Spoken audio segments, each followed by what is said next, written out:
Bonjour, salam alaikum, je m'appelle Sandrine, j'ai 26 ans, je suis d'origine portugaise et ma famille est chrétienne. Alors non, avant de me convertir, j'avais vraiment aucun a priori sur l'islam. Pour moi c'était une religion comme les autres en fait. Ils pratiquaient de la religion, moi j'avais la mienne. Même si c'est vrai que je voyais un petit peu plus, on va dire, de pratiques dans leur religion à eux que dans la mienne. Mais sinon non, j'avais vraiment aucun a priori. Alors comment j'ai connu l'islam? Je l'ai connu à travers ma grande sœur. C'est parce que c'est une personne qui lui a posé une question. Pourquoi le Coran, c'est le dernier livre à être venu sur Terre?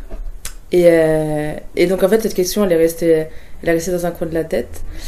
Et c'est vrai que donc elle est restée dans un coin de la tête. Et c'est vrai qu'après on va dire un petit peu cherché, on va dire, parce que c'est vrai que j'ai grandi dans le christianisme, mais c'est que je me posais beaucoup de questions. Je voyais beaucoup d'incohérences dans la religion chrétienne. Et, euh, et voilà.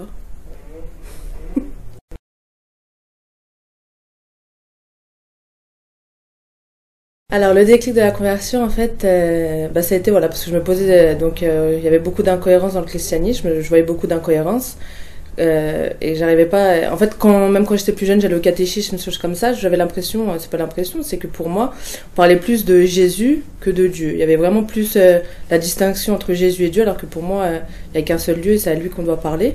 Et c'est vrai que déjà étant petite, je voyais ça. Après, c'est vrai que par la suite, j'avais arrêté d'y aller. Et donc, oui, le déclic, en fait, c'est que, en fait, j'ai rencontré deux personnes qui répondaient à mes questions.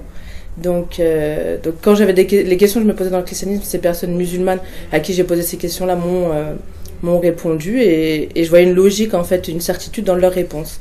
Et je pouvais pas tourner les yeux à ça parce que c'est le bien, en fait, que je cherchais au final au fond de moi et j'ai pu le trouver à travers ces réponses. L'islam m'a apporté beaucoup, beaucoup, beaucoup de choses. Il m'a apporté une grande confiance en moi. Il m'a apporté...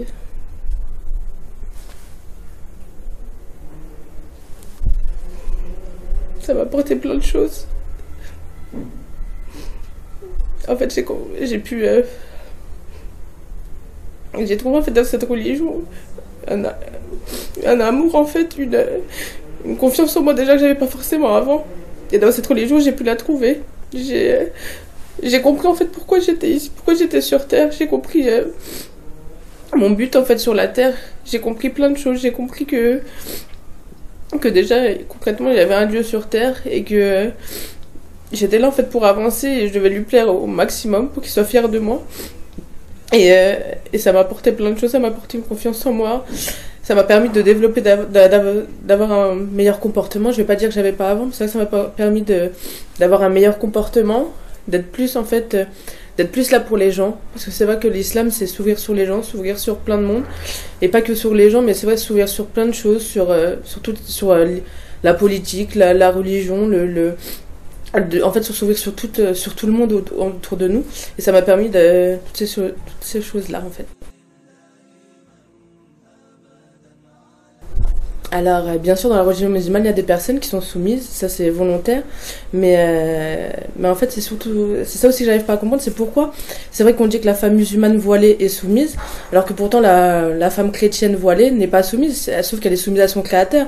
Donc pourquoi nous, en tant que musulmanes qui portons un voile, on doit être soumises, et que les sœurs chrétiennes ne sont pas soumises? On est au même stade en fait, on se soumet en fait à notre créateur et rien d'autre. Et pour ma part, non, je suis vraiment loin d'être soumise. J'ai une vie active, voilà, je m'épanouis dans ma vie, je travaille, je vais dans des associations, je rigole, je vais au restaurant, je fais tout comme tout le monde et ça a vraiment rien changé en fait à ma vie. Voilà, je suis vraiment loin, loin d'être soumise au final. C'est ça, le mot que je pourrais dire. Alors, un message aux futurs convertis. Ce que je pourrais dire aux futurs convertis, c'est renseignez-vous. C'est vrai que si vous avez ce besoin au fond de vous, en fait, dans votre cœur, que vous ne vous sentez pas bien, que vous avez l'impression, vous avez un vide, et je peux vous dire que moi j'avais ce vide-là aussi au départ. Je me disais, voilà, j'étais sur Terre, je m'amusais, je faisais tout, mais il y avait un manque au final. Et une fois que j'ai compris ce manque était dû à quoi, c'est pour ça que je me suis convertie à l'islam, parce que j'ai vu que ce manque c'était l'islam que j'avais pas en moi. Et donc, renseignez-vous, cherchez Vous allez voir que vous allez trouver dans l'islam ce que vous avez besoin au final. Pour la fin, il faut arrêter en fait les a priori sur l'islam. On nous montre souvent aux médias, on a tendance à nous montrer un islam sévère, dur, alors qu'au final c'est pas du tout ça vraiment. L'islam c'est l'amour, la solidarité, l'entraide. Donc faut arrêter ces préjugés et renseignez-vous et cherchez à connaître ce que c'est l'islam avant d'avoir des a priori. Voilà.